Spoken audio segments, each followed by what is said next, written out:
Hi, this is Paul from FinishYourSong.com, and in this video I want to have a look at one of the plugins that came as part of the standard suite with Cubase 7, and that's the Voxengo Curve EQ.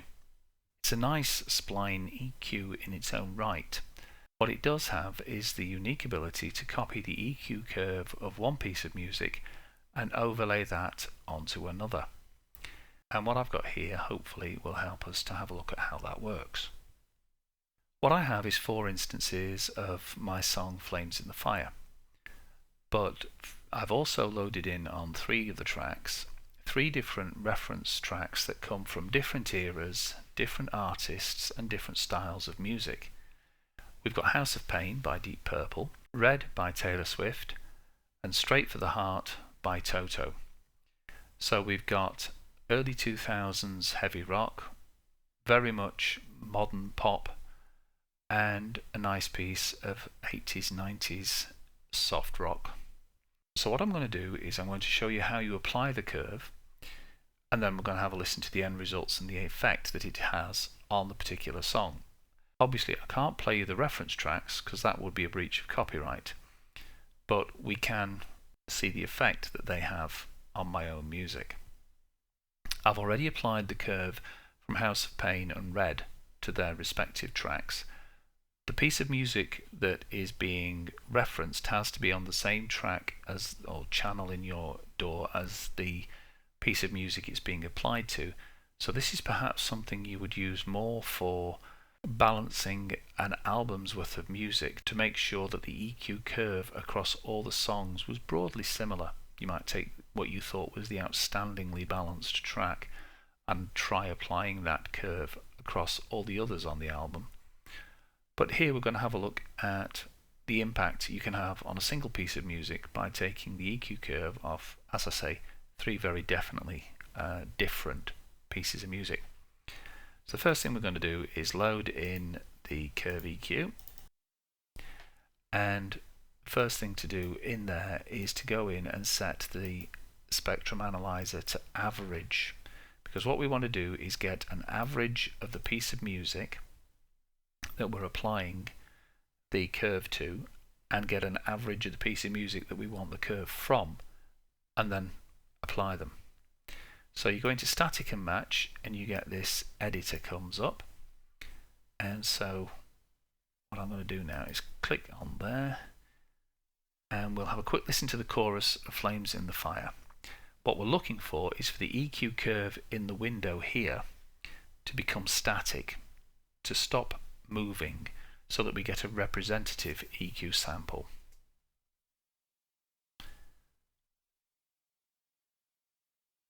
And because the track's muted, you actually don't get to hear the song play. But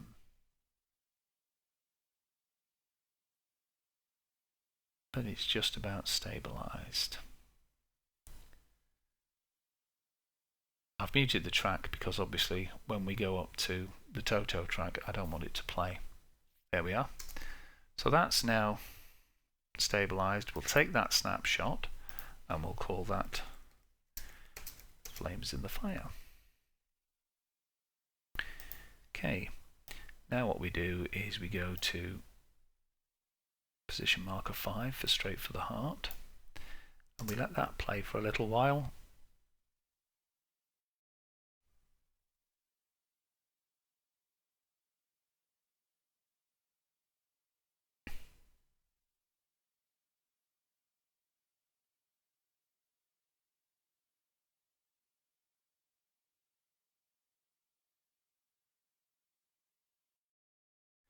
And that seems to have stabilized, so we'll stop that, take that, call that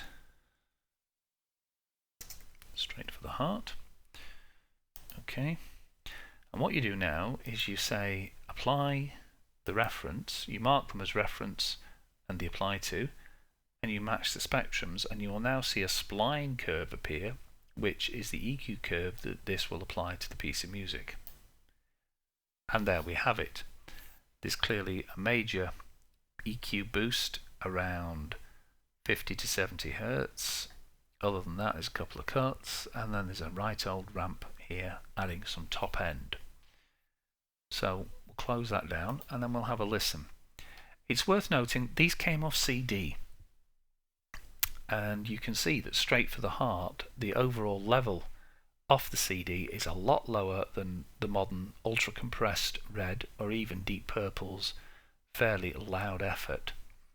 So you're going to expect perhaps better dynamics off this than off that, but whether or not that will affect the EQ curve remains to be seen. So what I'm going to do is I'm going to play for each track in turn the original, and then I'm going to unbypass the Curve EQ, and so you can then hear the effect that it has. So this is the original of Flames in the Fire, and when that little button turns blue you'll be hearing it EQ'd with the same EQ curve that we got from House of Pain once I've unmuted it. Oh, the flames in the fire no longer burn high, but they're still warm and comforting and they won't die. Like fuel on the fire, I need you by my side, and when I say I love you, believe it's no lie.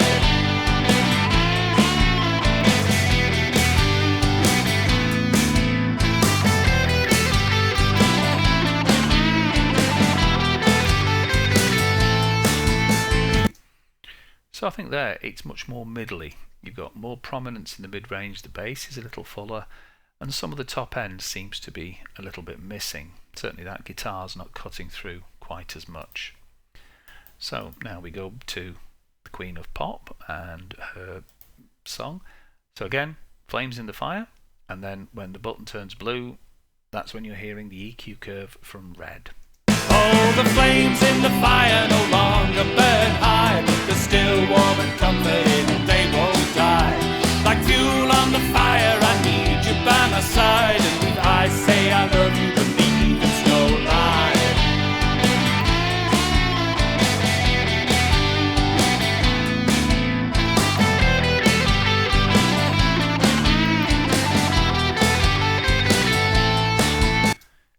Now to my ears that's almost the opposite effect. You're getting a thinning out in the mid-range and the bass doesn't seem quite as prominent. The guitar somehow seems a little bit quieter, so the overall effect is to shift the balance more towards the top end but not all the way. And finally we'll go for our friends from LA and see what effect they have.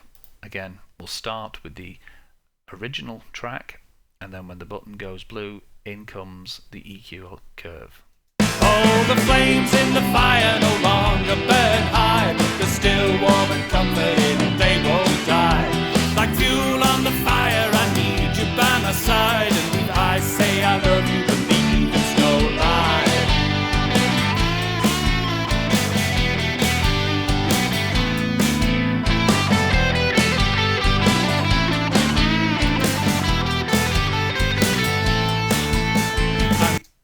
So there seems to be the snares cutting through more in the mix when the EQ curve is applied, but you're again getting the guitars, a little bit of the top end bleeding away.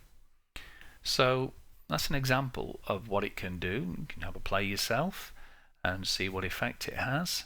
And next time I'm going to use the Curve EQ to have a look at the difference between MP3s and waves. And so until then, you take care of yourselves.